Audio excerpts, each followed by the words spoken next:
Dear friends, welcome again. मैं doctor Pawan Vasniwal आपका स्वागत करता हूं, वेलकम करता हूं। फ्रेंड्स, आपने यदि चैनल को सब्सक्राइब नहीं किया तो प्लीज चैनल को सब्सक्राइब कीजिएगा और जितने ज्यादा फ्रेंड सर्कल में आप शेयर कर सकते हो उतना शेयर करना। फ्रेंड्स, एक और इम्पोर्टेंट चीज है जहां में यदि आपको पूरा समझना है ये आज का वीडियो लेक्चर तो पूरा का पूरा देखें, फास्ट फॉरवर्ड ना करें। बीच बीच में इंपॉर्टेंट ट्रिक्स बताऊंगा, कैसे याद करना वो बताऊंगा, तो प्लीज आप पूरा चैनल देखें। लास्ट में आपके जब कंप्लीट हो जाएगा वीडियो लेक्चर, उसमें एक प्लेलिस्ट दिखेगा, उस प्लेलिस्ट को भी देखिएगा। आपके सब्जेक्ट से रिलेटेड ही है, वो बहुत इंपॉर्टेंट है, उसको कंटिन्यू देखिएगा। आपका बहुत बहुत फायदा होगा, बहुत आपको आनंद आएगा केमिस्ट्री समझने में। फ्रेंड्स, हम आज पढ़ने वाले हैं आर्सेनिक का लिमिट टेस्ट। आर्सेनिक का लिमिट टेस्ट पढ़ते टाइम थोड़ा सा स्पेशल ध्यान देना है अपन को। क्यों? क्योंकि जनरली लिमिट टेस्ट किस में परफॉर्म किया जाता है? नेजलर सिलेंडर में किया जाता है। लेकिन फ्रेंड्स, आर्सेनिक का लिमिट टेस्ट नेजलर सिलेंडर में नहीं किया जाता। कीप इन माइंड, ध्यान रखना।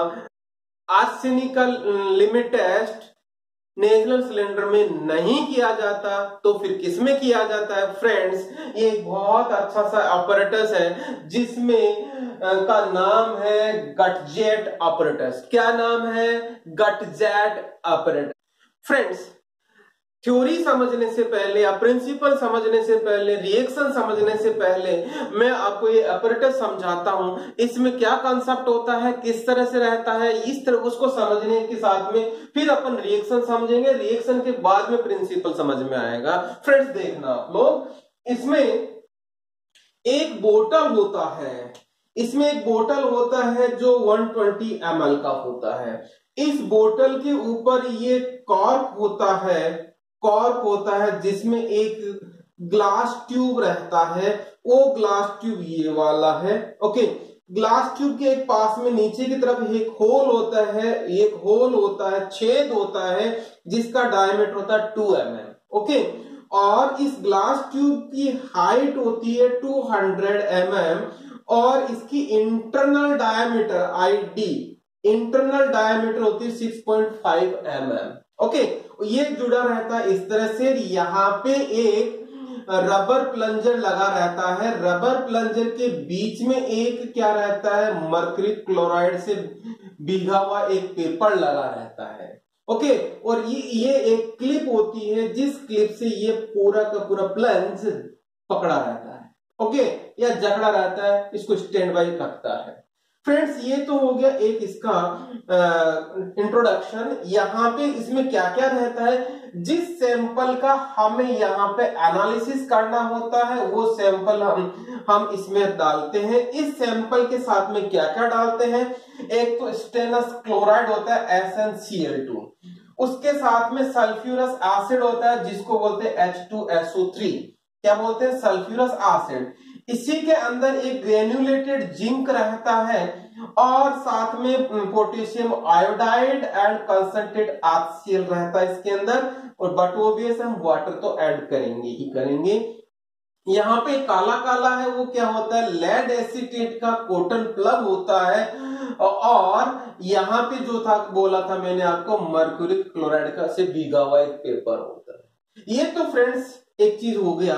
अब अपन बात करते हैं इसका प्रिंसिपल या रिएक्शन की, किस तरह से हम इसको कैरी फॉरवर्ड करते हैं। फ्रेंड्स, ध्यान दीजिएगा, यहाँ पे हमारे पास सैंपल है। सैंपल में हम आर्सेनिक का लिमिट टेस्ट करेंगे। ओके, आर्सेनिक जनरली वो आर्सेनिक एसिड की फॉर्म में मिलता है, आर्सेनिक की फॉर्म में मिलता है।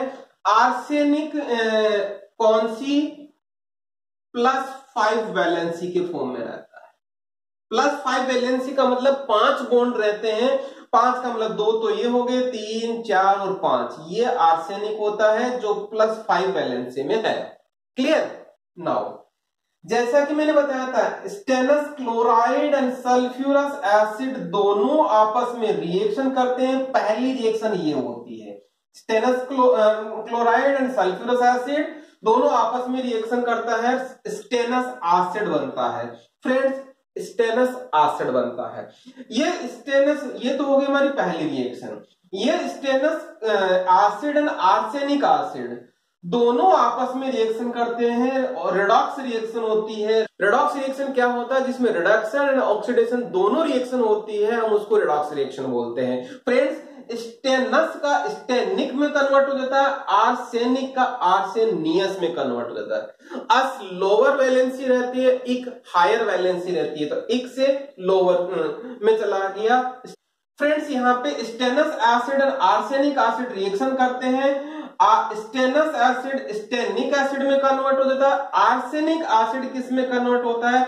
आर्सेनियस एसिड में। आर्सेनियस का +3 फॉर्म रहता है। +3 फॉर्म का मतलब 3 वैलेंसी है, यहाँ पे +3 फॉर्म में है।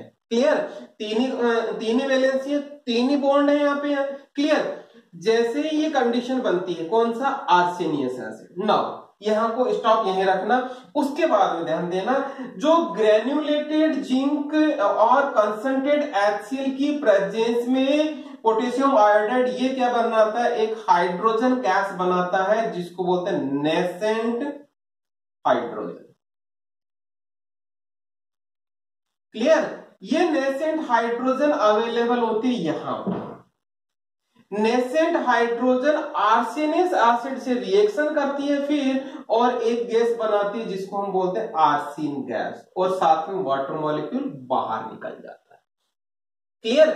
आर्सीन गैस क्या होता है देखिएगा, ये पूरा प्रोसेस कहां, यहां तक ये पूरा प्रोसेस कहां हुआ? इस जगह पे हुआ। जैसे ही आर्सीन गैस बनी, वो आर्सीन गैस इस होल के थ्रू क्या होता है? इधर ऊपर पहुंचता है। क्लियर? जैसे वो ऊपर पहुंच के यहां आ जाता है, इसके पास में उसको मिलता है मर्क्यूरी क्लोराइड।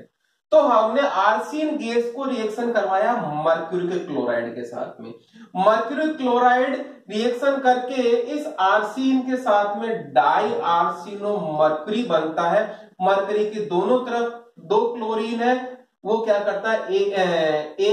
ये 2 बनाते हैं, 2 क्या होते हैं? एक H लेके इससे, दूसरा H इससे लेके HCl बन जाते हैं। कितने बनते हैं? 2 बनते हैं, और ये डाई आर्सिनो मर्क्यूरी बनता है, जिसका कलर होता है येलो कलर। क्लियर? और ये मर्क्यूरी के क्लोराइड पेपर पे कैसा स्टेन आ जाता है? येलो कलर का स्टेन आ जाता है। क्लियर है फ्रेंड्स? शायद थोड़ा सा समझ में आया होगा, मैं रिवाइज करता हूं, समझना।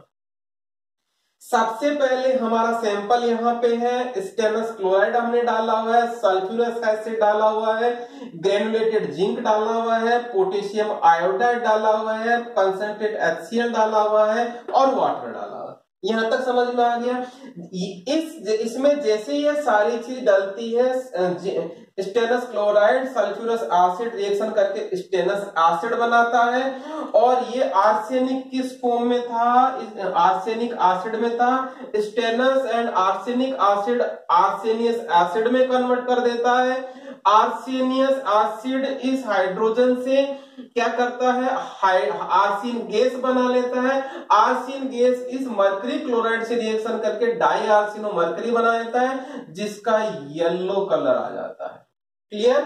तो इस तरह से फ्रेंड्स ये ऊपर जाता है, आर्सिन गैस बनता है, और यहाँ पे येलो कलर का डेवलपमेंट हो जाता है उस पेपर पे, और उस पेपर के कलर की डेंसिटी को हम नाप लेते हैं।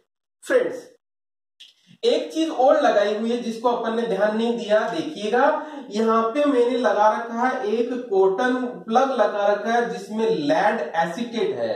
तो जब ये प्रोसेस होता है, ये रिएक्शन होता है, तो इसमें क्या होता है कि आर्सिन गैस के साथ में H2S गैस और जाता है, H2S गैस। तो लेड एसीटेट क्या करता है? H2S गैस को साथ रिएक्शन कर लेता है और उसको वहीं रोक लेता है, ट्रैप कर लेता है। तो ये लेड एसीटेट क्या करता है? H2S गैस को ट्रैप कर लेता है, ताकि ये ऊपर जाके हमारी इस रिएक्शन में इंटरफेयर ना करे। क्लियर है फ्रेंड्स? तो मेरे ख्याल से आपको समझ में आया होगा। Again I am repeating, arsine gas हम इस रिएक्शन में प्रोड्यूस करते हैं बाय मीन ऑफ पहली रिएक्शन, दूसरी रिएक्शन, तीसरी रिएक्शन और चौथी रिएक्शन से। फिर उसके बाद में यहाँ पे पांचवी रिएक्शन से आर्सेन गैस रिएक्शन करता है, डाइआर्सेनो मरकरी बनाता है जो येलो कलर का होता है। फ्रेंड्स ये पूरा का पूरा आपका प्रिंसिपल है, आप इसका स्क्रीनशॉट ले लीजिएगा। यहाँ पे मैं प्रिंसिपल को रिपीट कर रहा हूँ जो हमने सबसे ऊपर लिखा हुआ है, ध्यान दीजिएगा।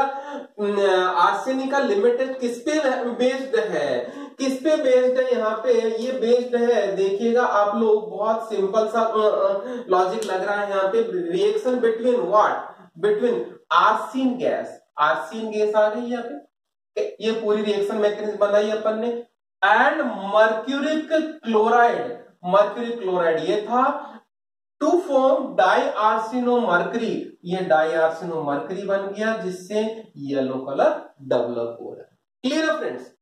नाउ फ्रेंड्स अब अपन बात करते हैं प्रोसीजर की। जैसा कि आपको समझ में आ गया होगा कि इस गटजेट अपरेटस में आपको क्या करना है, परफॉर्म करना है, नेचुरल सिलेंडर में परफॉर्म नहीं करना।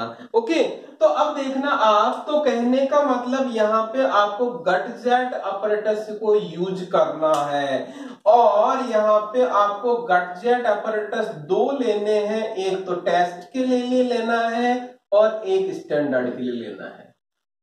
क्लियर? तो हम S लिख देंगे एक पे और एक पे हम T लिख देंगे। Clear friends?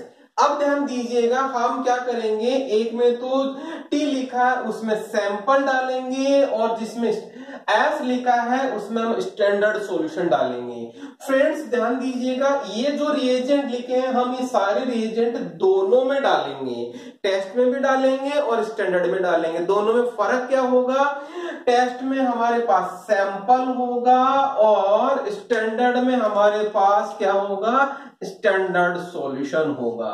क्लियर है फ्रेंड्स? और जो रिएजेंट हमने यहां डाले थे मैंने वो के वही रिएजेंट लिखे हैं यहाँ पे, देखना, पोटेशियम आयोडाइड डाला है अपन ने, स्टेनस क्लोराइड डाला है, ग्रेनुलेटेड जिंक डाला है, सल्फ्यूरस एसिड डाला है और कंसंट्रेटेड HCl डाला है। सिमिलरली यहाँ पे potassium iodide, stannous chloride, zinc, granulated zinc, sulphurous acid and concentrated HCl। Clear है फ्रेंड्स? और बट ओबियस है, जैसा कि यहाँ पे कॉटन प्लग डालेंगे दोनों में, कॉटन प्लग डालने के बाद में ऊपर मर्क्यूरी क्लोराइड का पेपर डालेंगे यहाँ पे। तो इस तरह से हम ये पूरा सेटल अरेंजमेंट करेंगे। अरेंजमेंट करके हम लगभग 40 मिनट तक हम इसको अलाउ करेंगे रिएक्शन के लिए। रिएक्शन करने के बाद फिर इस मर्क्यूरी क्लोराइड पे जो येलो कलर का स्टेन आएगा उस मर्क्यूरी क्लोराइड के पेपर को निकालेंगे और उसके कलर की डेंसिटी देखेंगे, हम विजुअली देखेंगे तो कंपेयर कर लेंगे कि हमारा सैंपल पास हुआ है या फेल हुआ है। यदि हमारे सैंपल की बात करेंगे, टेस्ट की बात करेंगे, डेंसिटी कम रही तो क्या होगा, हमारा सैंपल पास हो गया, क्योंकि आर्सेनिक कम था तो क्या होगा, ये आर्सेनिक कम था तो येलो कलर कम डेवलप होगा, और यदि आर्सेनिक ज्यादा होगा सैंपल में तो येलो कलर डेवलप ज्यादा होगा तो हमारा सैंपल फेल हो जाएगा। फ्रेंड्स यहाँ पे एक चीज और ध्यान दीजिएगा, यदि हम इस पेपर की डेंसिटी को हम डेंसियोमीटर में हम उसकी डेंसिटी फाइंड आउट कर ले तो हम क्या कर सकते हैं, इसमें आर्सेनिक कितना था हमारे सैंपल में वो भी हम एग्जैक्टली क्वांटिटी पता कर सकते हैं। इसीलिए आर्सेनिक का टेस्ट कौन सा, लिमिट टेस्ट की बात कर रहे हैं अपन, ये क्वांटिटेटिवली भी कहा जाता है। क्यों? क्योंकि यदि इस कलर की डेंसिटी डेंसियोमीटर से हम फाइंड आउट कर लेंगे तो हम एग्जैक्ट बता सकते हैं कि how much arsenic is available in our sample. इस तरह से फ्रेंड्स ये आपके पास में शायद समझ में आ गया होगा। मैं रिवाइज कर रहा हूं, रिवीजन के तौर पे देखिएगा। सबसे पहले आपको प्रिंसिपल लिखना है, प्रिंसिपल की 2 लाइन है, बहुत सिंपल है, डिपेंड ऑन द रिएक्शन। फिर उसके बाद में प्रिंसिपल के बाद में मैंने जो यहाँ रिएक्शन बताई थी वो सारी की सारी रिएक्शन लिखनी है। फिर आपको इस गटजेट अपरेटस का पूरा डायग्राम बनाना है, और मैं तो प्रेफर करूंगा जैसे मैंने आपको प्रेजेंट किया था गटजेट अपरेटस के साथ में रिएक्शन, वैसे आपको याद करने में भी आसानी होगी और आपको वैसे ही लिख देना यदि एग्जाम में आता है। That is your principle. Okay, और उसके बाद में आप क्या करना है, प्रोसीजर में आपको सारी स्टेप बतानी है। मैंने आपको शॉर्ट में याद करने के हिसाब से लिखा है। स्टेप्स कैसे बतानी है, हमने इस तरह से लिया है गटजेट अपरेटस, और उसमें सारे रिएजेंट डाले हैं, और रिएजेंट डाले साथ में कॉटन प्लग सेट किया है, साथ में मर्करी क्लोराइड का पेपर सेट किया है। ये सारे सेट करने के बाद हमने रिएक्शन को अलाउ किया 40 मिनट तक। फिर उसके बाद में उसको पेपर को निकाला, निकालने के बाद में हमने उसको कलर का डेंसिटी कंपेयर किया, कंपैरिजन करने के बाद में हमने रिजल्ट निकाला। रिजल्ट में ऑब्जर्वेशन में लिखना है, ऑब्जर्वेशन में आपको क्या लिखना है कि हमारा सैंपल टेस्ट पास हुआ या फेल हुआ। इस तरह से फ्रेंड्स आपको पूरा का पूरा लिखना है। फ्रेंड्स मैं यहाँ पे आपको बहुत बहुत धन्यवाद देना चाहूंगा, आपने पूरा वीडियो देखा, और यहाँ पे मैं आपको जो बता रहा था, मैं शुरुआत में भी प्लेलिस्ट में अभी आपके सामने डिस्प्ले हो रही होगी, तो उसको भी जरूर देखना, वो आपके सब्जेक्ट से रिलेटेड ही है। फ्रेंड्स बहुत बहुत धन्यवाद, शेयर करते रहिएगा, लाइक करते रहिएगा, सब्सक्राइब करते रहिएगा। Thank you.